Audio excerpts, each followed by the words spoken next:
My name's Emily Borsa. I'm an adult services librarian at the library. And we have Margaret Coffey with us today from Sourcebooks, and she's here to do a book talk. We love hearing book talks from Sourcebooks. They're a local publisher here in Naperville. So Margaret, if you would like to get started, you can go ahead. Thank you so much, Emily. It's nice to be back. I did a wonderful live presentation last year, and we had oodles of people and a great conversation. And I'm looking forward to telling you about some of our new books. As Emily mentioned, Sourcebooks is out in Naperville. We are basically at Route 59 and 88. The company was started 33 years ago by Dominique Rocca, and she literally started the company out of her home. She was a data person who had worked in advertising and felt that there was a need for some books that she didn't see that were being published in the market. And so she went off after it, and she's amazing. She's a force of nature. She's data driven. She's so smart, and it's a lot of fun working here. I've been here about 5.5 years.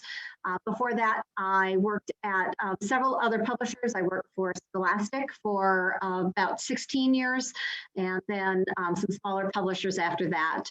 We are what is called a full line publisher, which means that we do everything from board book on up to adult. We have a number of different imprints. I'm going to tell you about adult books in a lot of those categories: fiction, nonfiction, mystery, romance, and I am a LaGrange resident, but I lived in Hinsdale for 4 years and love your library. It's just a beautiful building. There are some resources that are mentioned on here. I know we have at least one participant who is in a book club now. We have a book club guide. Most of our paperbacks have discussion guides in them. If you have any questions, feel free to put them in the chat, put them in the Q&A. I may not notice them as I'm going along, but I will be sure to answer them at the end. So let me move my slides along a little bit here. And I just want to mention we have some local authors. If you are interested in bringing in an author, obviously virtually now, for any of your book clubs, we have 3 mystery authors and 1 romance author, Anne-Marie Walker. She's literally in the building with me here. We were just doing a librarian event that we partner with Baker and Taylor, and it was a romance event, which is the first one that we did. She's a Westchester resident, so right nearby. Really lovely. She's done a lot of other books for other publishers, and Happy Singles Day, which I'll be telling you about in a little bit more detail later on, has just come out from Sourcebooks. And we have authors all around the world. So if there's a particular topic that you're interested in, Kate Moore is one of the most amazing presenters that I've ever seen. She's a former actress. Even though I have traveled with her a lot, I have heard her presentation, and every time she presents, the hair on my arm goes up. She's just totally, totally amazing. So authors for any topic. And here is our pick guide that I was mentioning. This is available online through our website. If you are interested in taking a look, we are revising it. We will have print copies that will be coming out later in the year, but our amazing marketer who puts this together actually gives you suggestions on what you might want to drink when you're reading a certain book and what you might want to eat when you're talking about a certain book. So it is truly the full deal. So let me just tell you a little bit about some titles that have come out in the past few months that I am very fond of, and then I will tell you about some of our new fiction titles. Landmark is our fiction imprint. And Stuart Turton's The Devil in the Dark Water came out in October. You may recognize his name from The 7.5 Deaths of Evelyn Castle, which came out about 2 years ago. This is a very different story from that. This takes place in the 1600s on board a ship that has left the West Indies and is going back to Amsterdam. And we have the world's most famous detective on board. His name is Samuel Pepys. And he's in jail because he is being brought back to Amsterdam to stand trial. No sooner do they get out on the water and terrible things start happening. Their livestock are slaughtered. People start turning up dead. He is incarcerated. So his right-hand man needs to do some of the exploring and figure out is it a devil? Who's gone crazy on board the ship? Really great, fast-moving book. Stuart is amazing. We had him do a lot of different events for us, and he's just so enjoyable to talk to. The Last Flight came out last summer, and this is the story of two women who are in bad situations, shall we say. One of them is the wife of a Politico and is closely watched, and every minute of her day is scripted. And another woman who has kind of gotten on the wrong side of some drug kingpins. They seemingly meet by chance at an airport, and Eva, who is the woman from California escaping the kingpin, bumps into Claire, and they make a decision to switch boarding passes. So Claire is off to California. Eva is going to Puerto Rico, ostensibly for a political rally. And when Claire arrives in California, she finds out that the plane that was going to Puerto Rico had gone down. And this gives her a chance at a new life once she is able to disentangle herself from the mess that Eva left behind. It's a really great book. We read manuscripts at sales conference, and you're usually told, if you can read 30 pages or you can read 50 pages, that's great. You just need a sense of whether you like this book or not. I had to go find the rest of this book because I just thought it was so phenomenal. So really great read. I highly recommend it. The Mystery of Mrs. Christie is Marie Benedict's new book. I'm sure that you've probably read one of her titles at this point, Only Woman in the Room, The Other Einstein, Carnegie's Maid. This is her interpretation of the events surrounding Agatha Christie's 11-day disappearance. It's told in two different time frames, when Agatha was first being courted by and ultimately married her husband, and then right around when she disappears. If you are familiar with what happened at all, her car was found near a lake.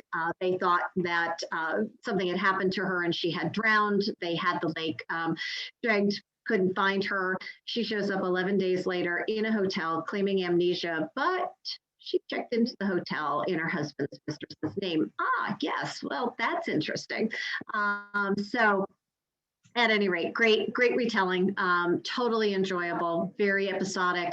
Marie really likes to write about authors kind of lost in history, and she has chosen some really interesting women to portray. And then lastly, The Arctic Fury. This is based on the true story of an all-woman group who tried to recover bodies from an all-male group that had gone exploring on Everest. It is also told in two different points of view. She is on trial, effectively for murder, because members of her crew did not come back. So you know that this trial is happening in the current day. You're not sure who made it and who didn't make it. Great historical fiction. And now on to some of the new books. And I'm going to talk less conversationally and read you some descriptions, just because you will find me using the words amazing, fabulous, and I just kind of never hit on the point that I should be hitting on. Everyone always suspects the spouse, but what happens when there are three sister wives, one dead husband? Did his wife kill him? And if so, which one? Against the wishes of his family and the laws of the elders of the Mormon Church, Blake Nelson has adopted the old polygamous ways and lives alone with his three wives, miles from anywhere in rural Utah. Blake and his wives kept to themselves and kept most folks out. That is until his dead body is discovered. Black Widows is told in three voices of Blake's very different wives, who hate each other and who sometimes hated their husband. The only thing that they had in common was Blake, until all three are accused of his murder. When Blake's found dead under the desert sun, not only the police, but the women start suspecting each other. As the investigation draws them closer, each wife must decide who can be trusted. With stories surfacing of a notorious cult tucked away in the hills, whispers flying about a fourth wife, and evidence that can't quite explain what has been keeping Blake busy, the three widows face a reckoning that might shatter all they know to be true. Kate Quinn is a best-selling historical thriller novelist in the UK under the name C.S. Quinn. You may know her Charlie Tuesday series from Thomas and Mercer. When you are a mother with power, money, and status, is there any line you wouldn't cross for your child? The admissions meets Big Little Lies in Girls with Bright Futures, a Black comedy of three prep school families locked in competition for a single spot at Stanford. When an attempted murder reveals the dark underbelly of their privileged community, one can't help but wonder if there's any line the mothers wouldn't cross. Alicia is a tech giant, wealthy beyond compare. Kelly is a stay-at-home mother and Stanford legacy. Marin makes three, single, broke, and out of place among the rich and elite. While all of their daughters are natural choices for Stanford, the school they attend can only recommend one student. As the competition heats up, an attempt is made on one of the girls' lives, and panic spirals within the community. Now the mothers have to decide if one of them is capable of murder, and even worse, capable of crossing every line to get ahead. Co-authors Tracy Dobmeyer and Wendy Katzman are longtime Seattle friends who thought, let's write a book and really test the friendship.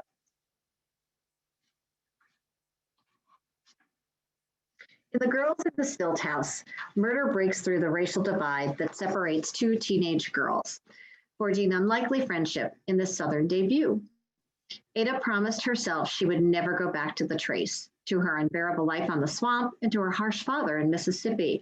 But now, after running away to Baton Rouge and briefly knowing a different kind of life, she finds herself with nowhere to go but back home, and she knows there'll be a price to pay with her father. Matilda, daughter of a sharecropper, is from the other side of the trace, doing what she can to protect her family from the whims and demands of some particularly callous locals is an ongoing struggle. She forms a plan to go north, to pack up the secrets she's holding about her life in the South and hang them on the line for all to see. As the two girls are drawn deeper into a dangerous world of bootleggers and moral corruption, they must come to terms with the complexities of their tenuous bond and a hidden past that links them in ways that could cost them their lives. Debut novelist Kelly Mustian grew up in Natchez, Mississippi, and currently lives near the foothills of the Blue Ridge Mountains in North Carolina. At a time when women are expected to live in the shadows of great men, one woman chooses to step into the light in The Girl in His Shadow. When Dr. Croft takes in orphan Eleanor Beatty, he doesn't realize that he's gained an apprentice. Raised amidst Croft's experiments, Nora becomes his most trusted assistant, an unthinkable and unlawful pursuit for a woman. Nora helps Croft's groundbreaking research and his clinic gain recognition, and she finds she doesn't mind working in the background as long as she can continue to hone her skills. But the arrival of a new surgical resident threatens to undo all that Nora has strived for. Dr. Daniel Gibson is too proper to be trusted, too skilled to dismiss, and too smart to be fooled for long. He expects Nora to change her clothes before dinner and spend her evenings perfecting her needlework, not her sutures. Though Nora knows it's best not to reveal her expansive knowledge of human anatomy, she isn't going to give up the work that fascinates her and fulfills her, no matter what it costs her.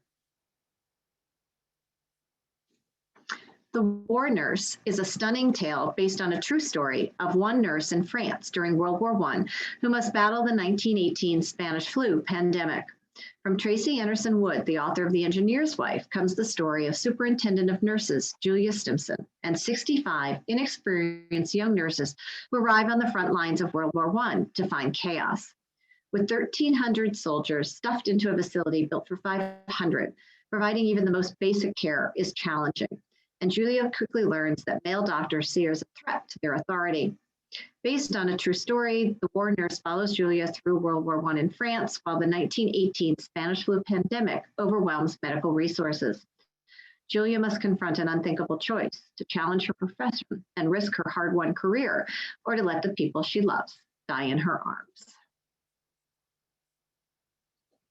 From Leah Weiss, the acclaimed author, If the Creek Don't Rise, comes All the Little Hopes, a Southern story of friendship, mystery, and the complex nature of right and wrong. At a time when girls' aspirations are limited, Lucy and Bert seek adventure, resolving to find and solve the small mysteries of Riverton, North Carolina.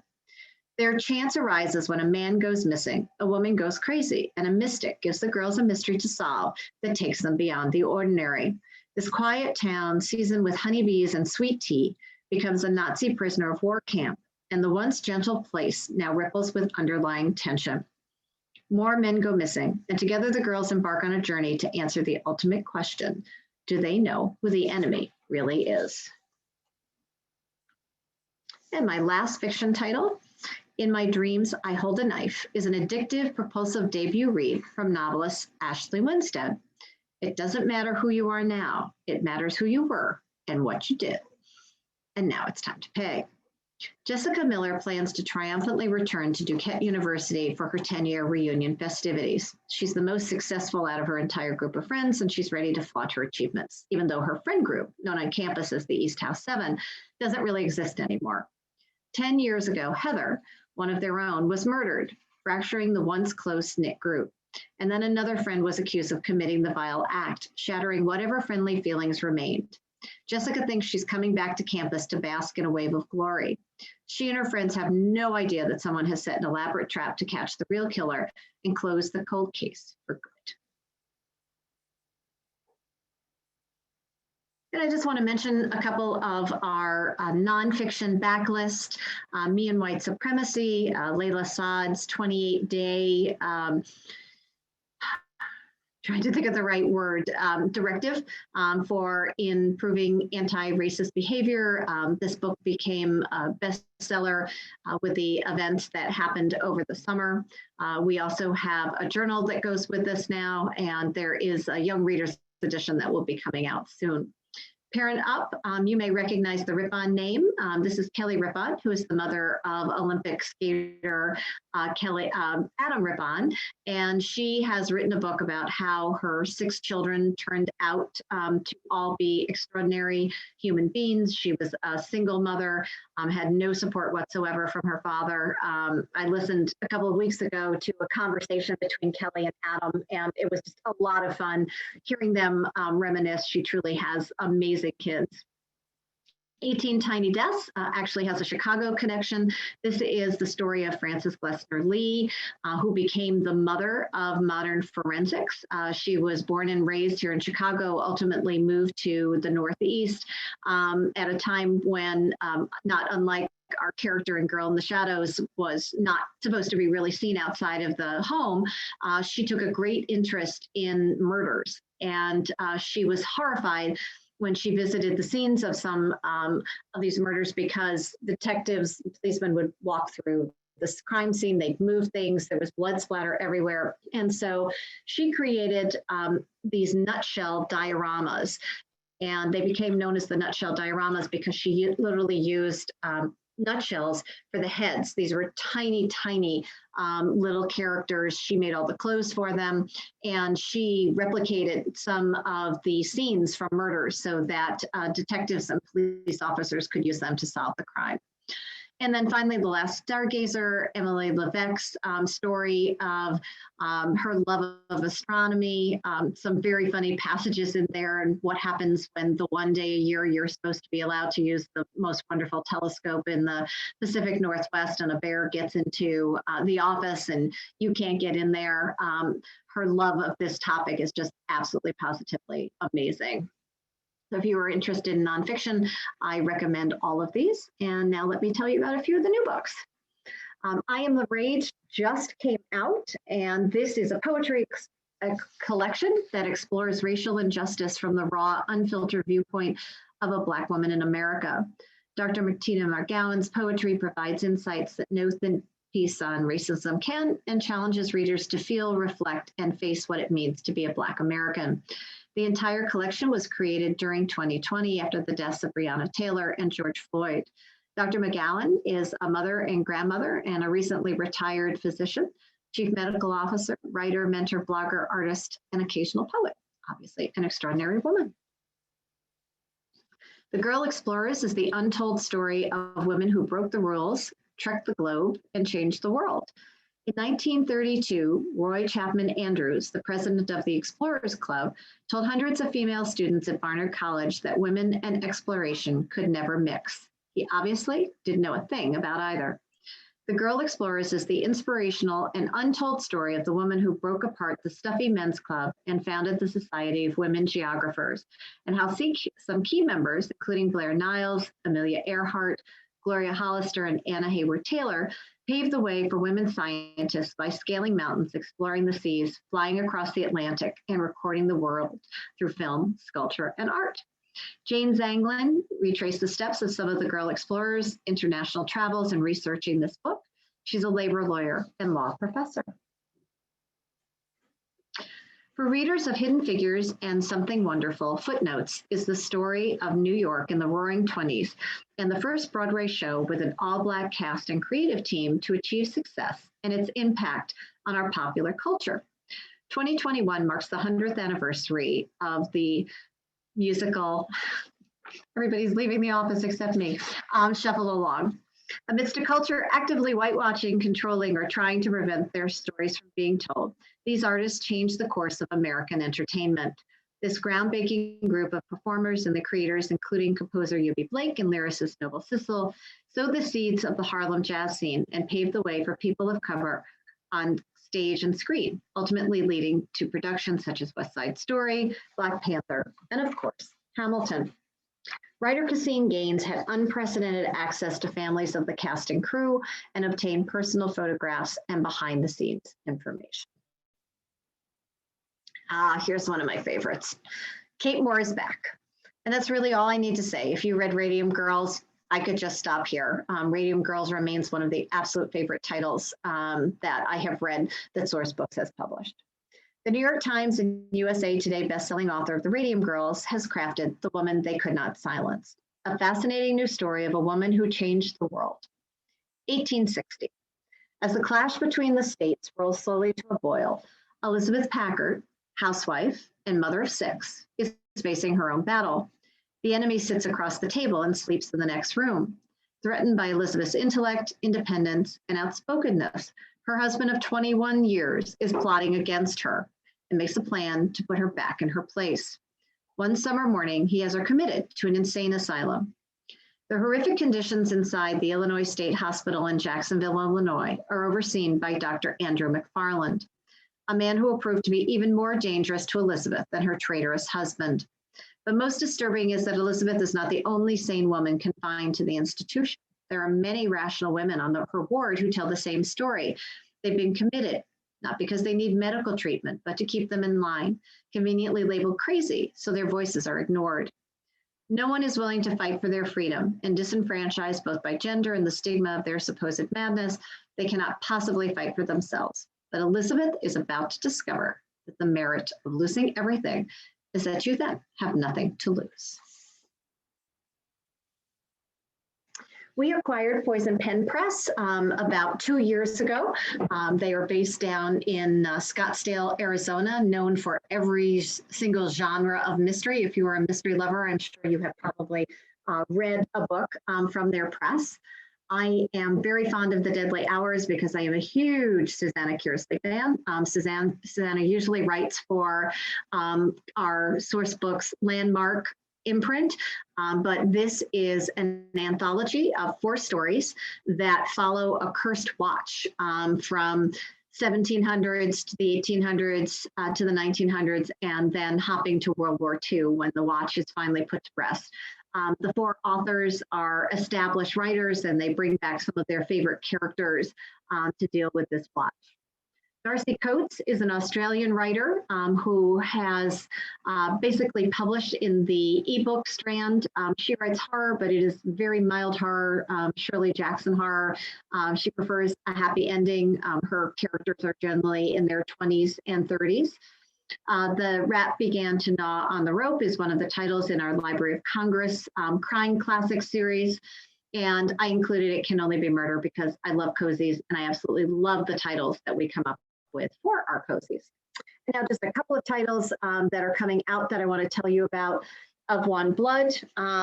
This is a groundbreaking tale of racism, identity, and spirituality by African-American Pauline Hopkins.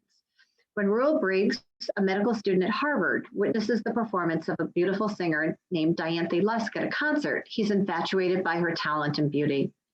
The next morning, Rural is called to treat the victims of a train accident. Among them is Dianthe, seemingly dead, but he revives her.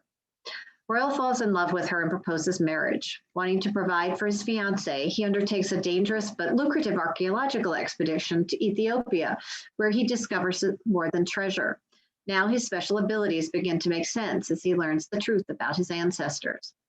First serialized in Colored American Magazine in 1902, this narrative exemplifies Pauline Hopkins' incisive writing and interrogates issues of race and history that remain urgent today. This edition is presented by the Horror Writers Association and introduced by award-winning author Nissi Shaw. The book includes notes, biographical information about the author, discussion questions for classroom use, and suggested further reading. From international best-selling author of The Face on the Milk Carton, Caroline B. Cooney, comes The Grandmother Plot. This is the story of a young man who can't seem to straighten out his life, and his beloved grandmother who can't seem to remember hers, and the shadowy threat that hangs over them both. Freddie leads a life of little responsibility. His mother is dead, his sisters are far flung across the globe, and he can't quite work up enough motivation to find himself a girlfriend. But his memory-challenged grandmother lives in a nursing home nearby, and Freddie visits her often, simultaneously cherishing and hating the time he spends with the grandmother he always adored, who is now a ghost of her former self. When another elderly woman is murdered in the nursing home, Freddie panics. His grandmother needs too much care for him to bring her home. His sisters are calling and texting him, constantly pressuring him to find a new nursing home to transfer her to. And a slight wrinkle in a side business he's been working on, which may not be legal in the strictest sense of the word, is causing extra complications that could turn out to be deadly. The Grandmother Plot is a lively companion to Caroline's 2020 title, Before She Was Helen. And my last grouping is our Casa romance line. I included just a couple of favorite titles here. Sharon Sela does contemporary, one of our bestsellers, Conventionally Yours and Boyfriend material, both in the LGBT realm, and Cold Nose, Warm Heart, because we have a lot of puppy series that do really, really well in this romance field. Moose, this is our Moose Springs, Alaska series, and I describe these as Northern Exposure meets the Gilmore Girls in the winning mix of two popular elements, Alaska and romantic comedy. Moose Springs, Alaska is the backdrop for two new romances, Enjoy the View and Mistletoe and Mr. Right by Sarah Morgenthaler, which are companions to the tourist attraction. Locals versus tourists, and an errant moose who provides a lot of hilarious side interests pull this entire trilogy together. This is Anne Marie's book, which I mentioned earlier. She's the author who lived in Westchester. She was waving to me goodnight as she was going out. Happy Singles Days, the first in a hilarious rom-com series by author Anne Marie Walker, featuring the hottest, most popular hashtag holidays. Paige Parker proudly celebrates Singles Day on February 15th every single year. Who needs a man anyway? They have zero taste in quality television, leave the toilet seat up, and sleep with your best friend. No thanks. The owner of a rundown B&B, widower, single dad, Lucas Cross, life is simple and quiet. It's him and his 5-year-old daughter. Who needs a woman anyhow? They nag you to clean up your stuff, want the toilet seat put down, and expect the dishes to be done the same day the meal is served. No thanks. Of course, Paige and Lucas's two worlds collide with hilarious results and a happily ever after. Growing up, Antonia, Tony Bennett's guitar was her only companion until she met Sebastian Quick. Seb was a little older, a little wiser, and he became Tony's way out, promising they'd escape their small town together. Then Seb turned 18 and split, without looking back. Now Tony B is all grown up and making a name for herself in Philadelphia's indie music scene. When a friend suggests she try out for the hottest new band in the country, she decides to take a chance, not realizing that this opportunity will bring her face to face with the boy who broke her heart and nearly stole her dreams. Author Zio Axelrod is a singer and songwriter and has written a special new song to accompany this book. And my last one. Can you fight like cats and dogs and still be perfect for each other? Things are getting rough in this Brooklyn neighborhood when new veterinarian Caleb Fitch moves in next door to the Whitman Street Cat Cafe and gets on the wrong side of cafe owner Lauren Hollow. Lauren has a few things to teach the new vet on the block, and rescuing kittens is only the start. Lauren can't ignore the fact that she's instantly attracted to Caleb, but he gets her even more riled up when he argues with her about how best to treat the cats in her care. Determined to smooth things over, Caleb comes to the rescue when a new litter of abandoned kittens is left on Lauren's doorstep. and they confront the fiery attraction that's been building between them from the start. But saving the baby kittens is only the first challenge Lauren and Caleb have to face. And when a real estate developer comes sniffing around their block, they'll have to work together or risk losing everything. And thank you so much for listening. Let me know if you have any questions about the book, about publishing, about getting published. I'm here to answer them. Okay, can you hear me? Yes. Okay, because I can't, it's not letting me put my face back up there. Oh dear. How do I make you, okay, if I'm host, how do I put you back up here? I think you have to find my name in the participants under the panelists and then oh wait, here, I can reclaim it. Let me see if I can reclaim it here.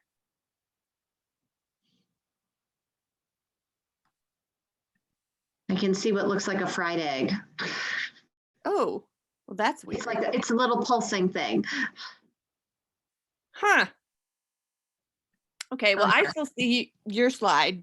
There, now I see you, and there's me. Why is my video not starting? Let's see. There we go. Do you see me? No. I do. Okay, good. But anyway, as long as you can all hear me, thank you so much for coming. I'm very excited about, was it The Woman You Couldn't Silence or Can't Silence? Kate Moore, yep. If you have not read Radium Girls, even if you don't think you like nonfiction, you really should read it. It's a really great book. We've done it for a book discussion at the library before, and it's absolutely excellent. So I'm very excited about that book, for that one to come out. And everybody keep your eyes out. I think our newsletter, if it hasn't gone out yet, it's going to be coming out shortly, and we have some events coming up this spring that should be fun. So keep your eyes out for that. And thanks so much for coming tonight. Oh, Margaret, one question. Yes. How long can we have the video on our website? However long you'd like. Okay. I have no restrictions on that whatsoever. So, okay. Feel free to put it up there, and hopefully, people will trip over it at some point. Yeah, I've got it. I'll email everyone who is registered. And then tonight, if you watched it and you missed something or you want to rewatch it, it'll be up on our website probably within the next couple days. But I'll email everybody that was registered with the link so you can see it. And I think my new releases go through June, so probably you want to take it down in June because everything will be out by that point. I think that's the latest that I've got at this point. If you are interested in listening to authors, we partner with a lot of our accounts. So we have Baker and Taylor Book Club twice a month. We do a mystery one and a teen one. And then we also have a romance book club with Casablanca with Overdrive. That is not live events, but there's a lot of additional assets that they provide if you are following that club. So we also have a website. We don't really put our events up there. We do that a lot more on social media, but feel free to follow us. We have all kinds of different newsletters. So, feel free to reach out to Emily or reach out to me, and I'm happy to answer any questions that you have. All right. Thanks, everybody, for coming. We'll Bye-bye. see you later. Bye, Margaret. Thank you. Yeah, you bet. Take care. You too.